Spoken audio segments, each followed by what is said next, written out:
This is problem, let's see, it's in chapter 11, and it's problem number 6. It's on page 450.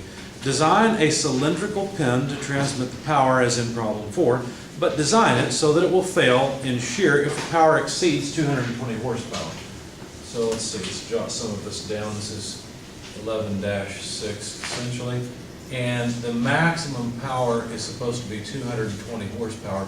To get the rest of the data for this problem, we have to go back one page and look at problem 4. So let's go back to page 449 and see what we've got. Chain sprocket delivers 110 horsepower, so the average power is 110 horsepower. Okay, and let's see what else. Rotational speed N is 1700 RPM.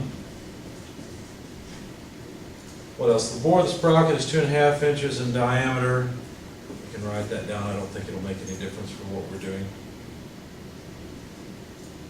And they've got a hub length there, but that won't really matter. So we're supposed to design a pinned connection. What would that look like? We'll go back in chapter 11 to page 434 and look at figure 11-9. It's at the bottom of the page. That's where I had this in the slides. I showed you this picture. There's the cylindrical pin, taper pin, and spring pin. It's not the taper pin or the spring pin. You could say this would work for the taper pin, it would, but I'm just designing the cylindrical pin. Now the required diameter for the pin, when you pin this, you always pin both sides. So there's two shear areas. You guys see how if you've got a shaft with a pin connection, so here's the pin going through the shaft to hold some hub on, there's an area here to be sheared and an area there to be sheared. Does that make sense? This is a round pin going into a round shaft coming out like this. So that, in deriving this equation, your author has included it. And it's equation 1119 that tells us the minimum required diameter for the pin. So equation 1119 looks like this. And you'll want to highlight the equation or write it down on an equation sheet or something so you know where to find it. Anyway, there's the equation. It's pretty straightforward. This is the allowable shear stress for the material that we make the pin out of. This D, capital D, is the diameter of the shaft. I had that drawing a second ago. I should not have erased it. So if you know the diameter of the shaft, it looks like we will need it after all. Let me correct my terminology here. That'll be capital D in this equation. That's what goes in here. The torque is the torque between the hub and the shaft, right? The torque we're trying to transmit. And then this would be the diameter of the pin we have to use in order to transmit that torque. Make sense? So this is a pretty straightforward application. It's easy to calculate. Let's start plugging in things, and as we need various numbers, we'll go find them. So we need the torque. Well, what torque should we use? Should we use the torque based on 220 horsepower or the torque based on 110? Well, we don't want the pin to shear at 110, so we better go for 220, right? So we'll use the torque speed equation that says, or torque speed power equation. So power is torque times speed divided by conversion factor. So calculating the torque, we would just have what? Power over speed times 63,025. So plug in 220 horsepower divided by 1700 RPM times 63,025. How much torque are we dealing with?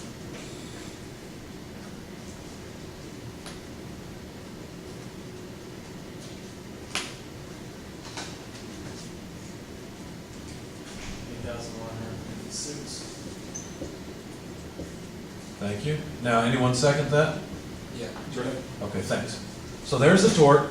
What diameter are we dealing with? Well, that's the shaft diameter, 2.5 inches. Pi is a button on your calculator, which is a very special number that we all love, right? Okay, and what about this design stress? What is that? Well, usually when you design a pin, you're not trying to make it break at some point. You're trying to prevent it from breaking under varying loads and things. So a lot of times what you'll do is you'll specify a design stress that's a lot lower than what the material can actually take. In our case, we want the pin to break if 220 horsepower tries to go through this shaft to the hub. Does that make sense? So we need to find a material, and once we specify the material, decide what its design stress would be. So let's go to the back of the book and look for a material. Or wait a second, they actually had some materials in this chapter, didn't they? Let's go into the chapter a little bit quicker.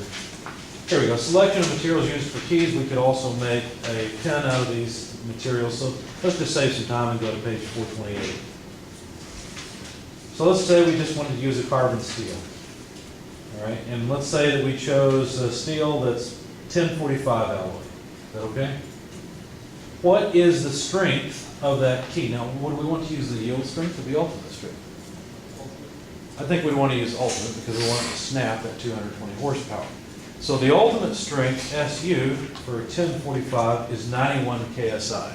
Is that what I want to put in here? No, remember when these tests are performed, what they're doing is they're taking a sample and they're pulling it apart, right? So if this is a test sample out of the material, what they're doing is they're applying axial force to it, which makes a normal stress. We need a shear stress, okay? So how do you get shear stress from normal stress? So the normal strength is, what was it, 91 KSI? How do we get a shear strength from that? You remember from strength of materials? Almost. You're thinking of torque and shear area. You're on the right track. Almost. It turns out that the strength in the normal direction, if you divide that by 2 or so, you'll get the approximate strength in the shear direction. Okay?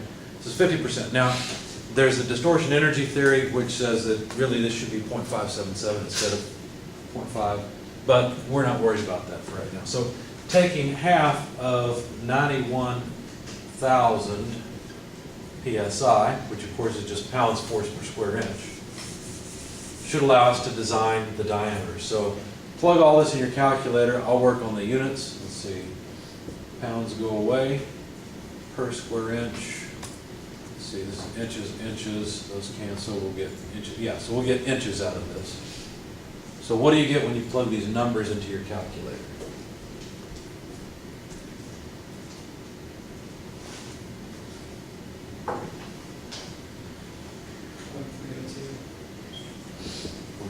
Anyone second that? Agree? Okay. So that would be the required diameter of a round pin so that it would break at 220 horsepower. And what would happen if you, do you think you can buy a pin that's exactly that diameter? Probably have to make it. Right? In fact, what I would do is I would go out, I'd run the calculation in the opposite direction. I'd figure out how much torque it would break out at, and therefore how much power, if I were to make this a standard size. Like a, I don't know, what's the next number? 0.3125, which is, can't think of one, I'm sorry? 5/16, thank you. Yeah. So what would happen if I made it a 5/16 pin? And could I play with the material a little bit so that I get just the right material so that it will break at the 220 horsepower? Questions, comments? All right, just make sure you highlight that equation because we will use it further.